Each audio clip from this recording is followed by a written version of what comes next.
Assalamualaikum warahmatullahi wabarakatuh. Selamat pagi, selamat siang, selamat sore, selamat malam teman-temanku semua. Mudah-mudahan dalam kondisi sehat walafiat tanpa kurang suatu apapun tentunya ya.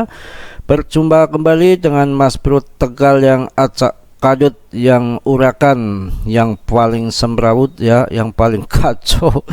Pokoknya di sini agak tutorial yang agak mengacaukan. Pokoknya intinya no tipu-tipu Anda, mencerdaskan bagi para pemula supaya tahu bermain kripto yang sesungguhnya seperti apa ya. Jangan asal-asalan masuk, harus pinter dulu, harus belajar dulu, sekolah dulu supaya uang Anda nggak ditikam sama si kudanil ya. Tentunya seperti itu ya. Mudah-mudahan dalam kondisi sehat walafiat tanpa kurang suatu apapun ya teman-temanku semua ya. Tolong yang belum subscribe di subscribe, yang sudah juga saya ucapkan banyak-banyak terima kasih.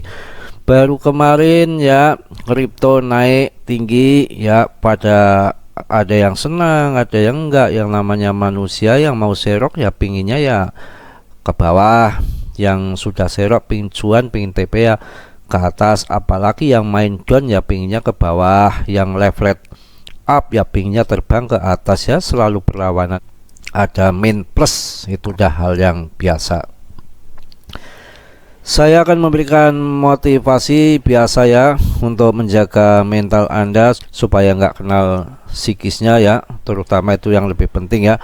Kalau psikis kan mau dicari kemana, obatnya susah, perlu rupiah.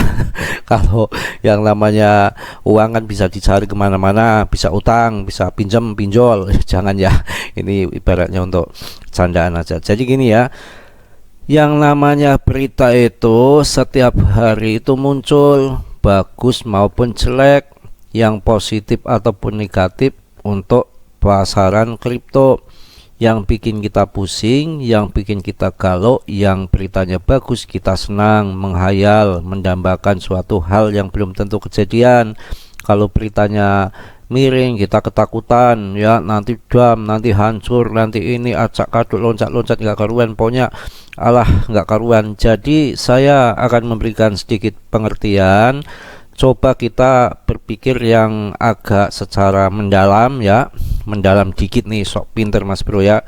Jadi secara ya psikologi kayak sok-sokan ya.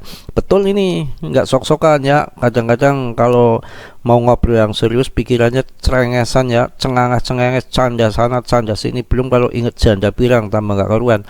Jadi gini ya, kalau kita mengacu berita, yang namanya berita itu kan setiap hari, setiap minggu, setiap bulan ya, belum yang pakai detikan. Setiap detik, setiap menit, ada yang baik, ada yang enggak, berpengaruh positif ataupun negatif sama kripto. Kita akan dak dikduk panas dingin, nanti psikisnya kena, ujung-ujungnya masuk rumah sakit ya. Saya nggak mendoakan untuk itu, enggak ya, ini untuk gambaran aja. Jadi andai kita pemain kripto, yang enak, yang enjoy itu pemenangnya adalah long term holder, jangka panjang. Kita masuk koin-koin yang bagus, yang punya project yang bukan ece-ece, yang bukan abal-abal. Kita harus tahu developernya siapa, sugih ora, duitnya oke ora, akeh hutang ora. Kan begitu. Kuat nggak modalnya, itu bisa dipercaya nggak orangnya, itu seperti itu ya. Sungguh-sungguh nggak kerjanya, sungguh-sungguh masuk. Gambaran lagi, siapa yang nggak kenal dengan si Seth Payne? Pada tahun 2017 dia bikin exchange yang harganya masih ratusan ribu. Ketika masuk kita udah cerdas, waktu itu udah cerdas di tahun ketika Binance berdiri. Wah, ini G-Set nih orangnya banyak uang, ini bisa dipercaya, proyeknya bukan ece-ece nih, bahaya ini kalau nggak masuk. Kalau kita cerdas di model dengan kepanjangan kepintaran, kita masuk pada waktu itu sekarang udah jadi jutawan. Dan itu Mas Bro bukan omong kosong, saudara sendiri ya, sepupu sendiri masuk itu di harga 200-an ribu. BNB sampai sekarang sudah kaya raya, bahkan punya BNB pun masih bejibul, dia nggak dia jual. Kemarin harga sampai puluhan juta aja dia nggak jual, dia pengen jual nanti ketika harganya 11 juta, dia bilang seperti itu. Ya hak-hak dia, boleh-boleh aja itu ya. Jadi coba kita renungkan bersama, pemenangnya pemain kripto itu di next bulan tahun 2021 bertepatan dengan halving yang terdekat yang kemarin baru kejadian 3 tahun yang lalu. Yang ke depan mana yang terdekat? Yang terdekat halving di tahun 2024 di bulan Maret. Berarti nanti TP-nya setelah halving itu gak langsung terbang, merangkak dikit-dikit, orang FOMO ya, banyak demand, peluang itu dimanfaatkan sama investor-investor ya, yang mana sekarang lagi berbondong-bondong rebutan mengajukan ETF spot ya, BTC maksudnya ya, yang juga Citadel, Citadul, Citatil juga ngikut, nggak mau ketinggalan, ikut loncat-loncat kayak kodok ingin mengajukan itu semua. Pengen cari uang di kripto, pengen cuan di kripto, pengen merebut pasar kripto. Artinya apa?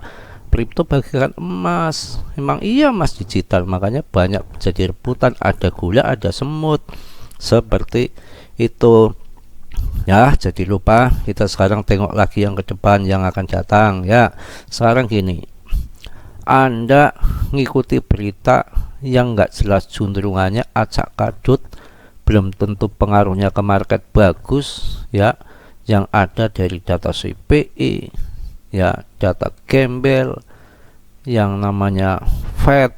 Alah, sekarang dihitung, kalau dari sekarang sampai nanti di bull market tahun 2024 akhir tahun sampai tahun 2025 mungkin ya, itu berapa berita yang masuk ke kita, memori kita stres dong ya. Kalau beritanya enak, beritanya menggembirakan, membuat kripto naik ngepam ya. Kalau membuat kripto down, yang ada udah kriptonya down, pikiran psikis kita down, saldo kita down. Buat apa ya? Yang toh nantinya ujung-ujungnya di bull market itu semua akan dilewati, semua itu akan dilalui ya, semua itu akan berjalan ya. Tiba-tiba waktunya bull market, harga tinggi TP. Jadi yang kayak gitu di tengah perjalanan itu ya kita nggak usah urusi, kita harus investasi mengikuti apa dari keinginan kita, yang mana nanti bull market tahun sekian ya, yang dibeli koin-koin yang berfundamental yang bagus-bagus, syukur beli BTC ETH. Di situ pemenangnya tahun 2024 akhir tahun pas bull market bertepatan dengan Pilpres AS. Uang pada keluyuran kayak tuyul ya. Jadi yang saat ini berita jengking-jengking taran turun, ngapain dipikirin? Kalau turun ada uang beli, kalau nggak ada uang ya nonton saja. Lagi turun, kenapa Anda bingung lagi turun? Kalau turun bingung, Anda nggak mau serok ya. Kalau turun bingung, mau dijual rugi. Kalau naik ya, Anda juga belum mau dijual, maunya nanti setelah harganya tinggi. Nah, dalam perjalanan ini naik turun dan turun naik itu hal yang biasa ya. Udah kita liatin saja. Kalau kita turun ke bawah kok ada uang, kita serok. Kalau nggak ada ya ngapain, lihat aja, nggak apa-apa. Saldo turun ngapain, bodoh amat. Yang penting nanti di saat bull market harganya terbang, itu rezekinya yang akan datang, akan kita TP, dipanen di situ ya. Paham ya?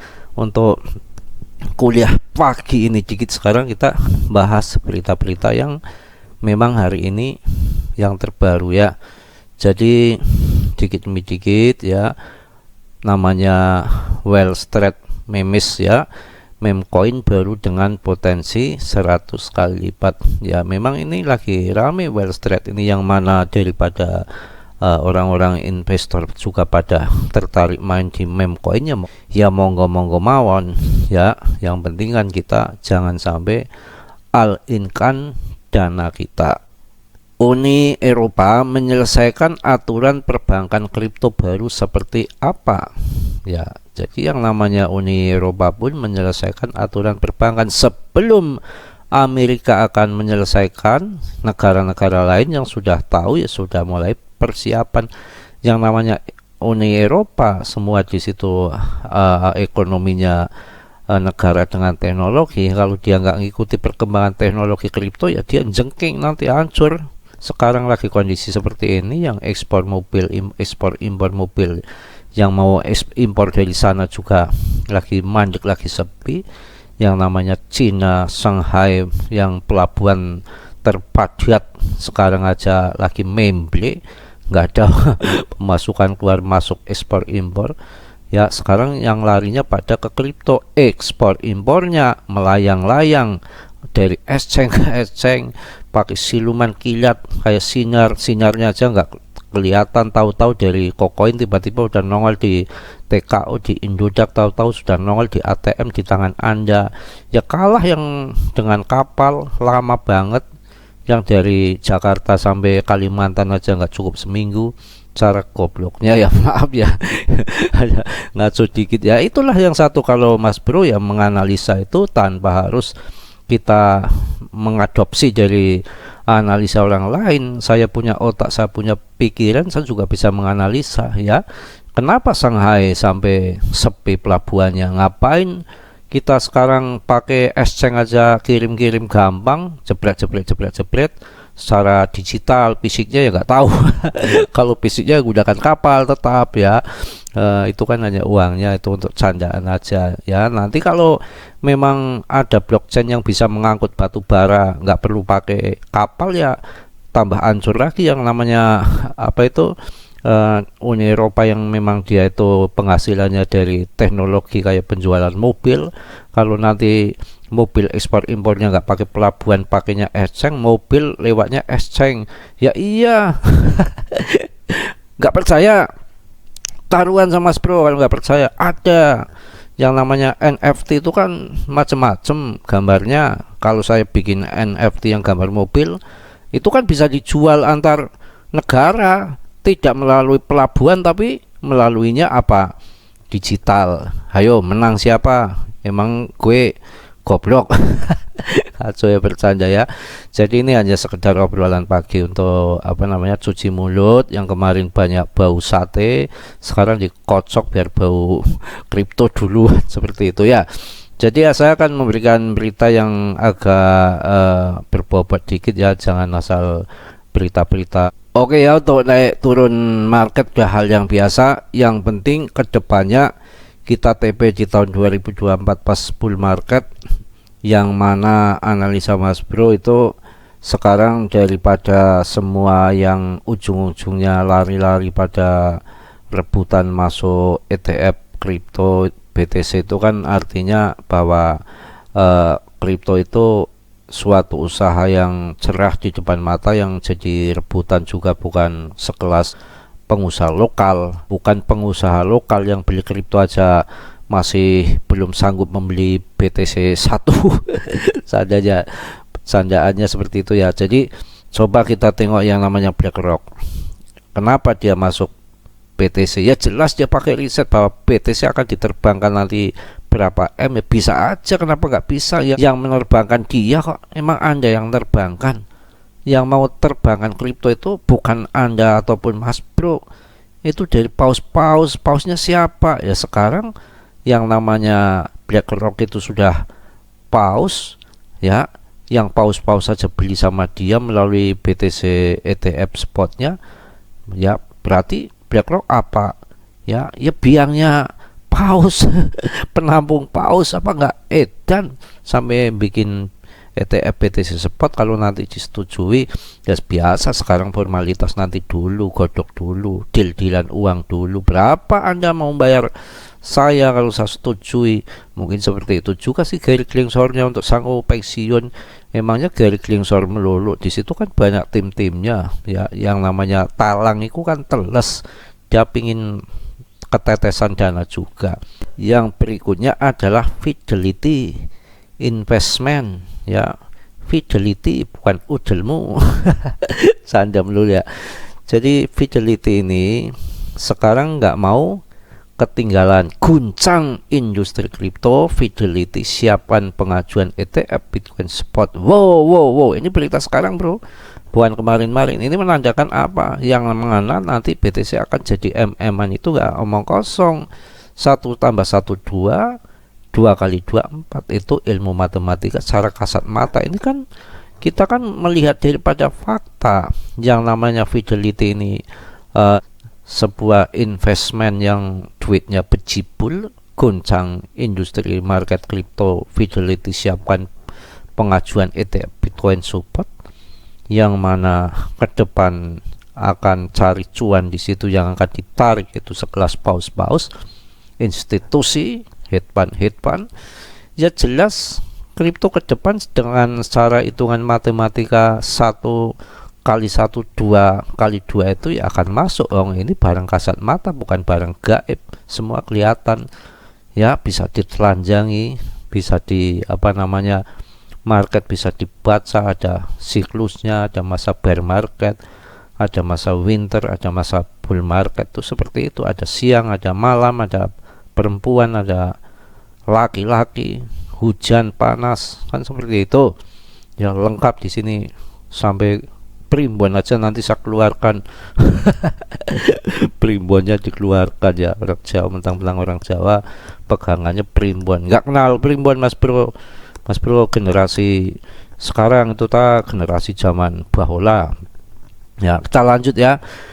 Fidelity, raksasa jasa keuangan global, sedang mempersiapkan pengajuan untuk ETF Exchange Trade Fund Bitcoin Spot. Langkah ini menunjukkan bahwa Fidelity percaya pada potensi Bitcoin dan pasar kripto secara lebih luas dan siap untuk berinvestasi lebih jauh dalam industri ini. Kan nggak bohong Mas Bro, Fidelity ya, ambisi Bitcoin supportnya, waduh, aduh. Dah, pokoknya bingung, nggak ada kata-kata lagi. Yang namanya Fidelity dan ambisi ETF Bitcoin supportnya. Fidelity Bitcoin ETF coming, Seckless Binance as Battle. Buhapalah, orang jelas bahasa tulisan-tulisan apa itu dibacanya susah. Orang goblok begini ya. Jadi dengan mengajukan ETF Bitcoin Support, Fidelity membuka jalan bagi investor yang mengakses Bitcoin melalui pasar saham tradisional. Pengajuan ini dapat membawa legitimasi dan kepercayaan tambahan ke dalam pasar kripto yang masih sering dipandang dengan skeptis oleh sebagian investor tradisional. Paham ya? Jika disetujui, ETF ini akan memberikan investor cara yang lebih mudah dan lebih aman untuk mendapatkan paparan terhadap Bitcoin. Hal ini dapat mendorong adopsi Bitcoin yang lebih luas dan membantu memperkuat posisinya di pasar keuangan global. Udah capek ya, cukup ya. Yang subscribe-nya juga nggak ada. Kacau aja ini ya. Tolong yang belum subscribe di subscribe agar channel ini bisa berkembang lagi. Yang sudah saya ucapkan banyak-banyak terima kasih ya. Langkah ini oleh Fidelity dapat memiliki dampak besar pada pasar kripto secara keseluruhan. Dengan adanya ETF Bitcoin Support, pasar kripto akan menjadi lebih aksesibel bagi investor retail dan institusional yang sejauh ini mungkin telah ragu untuk langsung berinvestasi dalam Bitcoin atau kripto lainnya. Selain itu, dengan dukungan dari perusahaan sebesar Fidelity, langkah ini bisa membawa kepercayaan dan legitimasi tambahan ke pasar kripto di dalam membantu meredakan beberapa kekhawatiran tentang risiko dan volatilitas yang sering diasosialisasikan dengan pasar kripto. Saya rasa cukup ya, sudah capek, nggak usah. Itu aja ya. Jadi untuk tambah semangat Anda sekalian, untuk investor jangka panjang terutama, jangan dengerin berita yang setiap detik berubah. Anda memorinya akan habis untuk mengisi untuk diisi dengan berita-berita yang nggak menguntungkan bagi Anda ya. Tentunya kita tutup aplikasi aja, tunggu aja sampai tahun 2024 di akhir tahun bull market. kalau pas lagi turun itu kebahagiaan bagi kita yang punya dana untuk serok aja. Saya yakin nanti ke depan akan menjadikan Anda jutawan. Tapi ada syaratnya, BTC, ya, ETH, ya, Litecoin, ya, BCH ataupun BTC Cash yang bisa bicarakan di sini. Bukan berarti koin yang lain top CMC nggak naik, nanti ikut kecepretan. Saya kan bilang yang pertama yang utama itu, yang kedua top CMC, yang lain nanti akan kecepretan. Mas bro, banyak salah, banyak dosa. Yang namanya manusia nggak sempurna, yang sempurna hanya milik Allah subhanahu wa ta'ala. Yang positifnya Anda ambil, yang negatifnya Anda buang. Ya, yang namanya Mas Bro banyak salah dan banyak dosa, mohon dimaafkan ya. Yang sudah subscribe saya ucapkan terima kasih, yang belum harus kalau nggak harus kebangetan Anda ya. Jadi itu aja ya. Salam Mas Bro dari Tegal. Wassalamualaikum warahmatullahi wabarakatuh.